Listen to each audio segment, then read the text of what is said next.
আমরা আজকে প্রধান উপদেষ্টা মহোদয়ের কাছে এসেছিলাম আমাদের কতগুলো রাজনৈতিক কনসার্ন নিয়ে কথা বলার জন্য। বিশেষ করে আগামী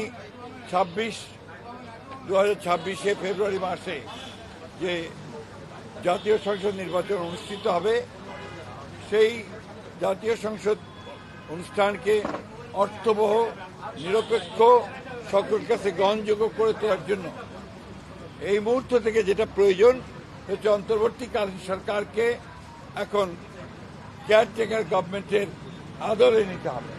অর্থাৎ কেয়ারটেকার গভর্নমেন্টের বলতে আমরা যা বুঝাই, অর্থাৎ তত্ত্বাবধায়ক সরকার, সেই ভূমিকায় তাদেরকে যেতে হবে। ও সেই জন্য প্রথমেই যে বিষয়টির প্রয়োজন হবে তা হচ্ছে প্রশাসনকে পুরোপুরিভাবে নিরপেক্ষ একটা ধারণা জনগণের মধ্যে তৈরি করতে হবে।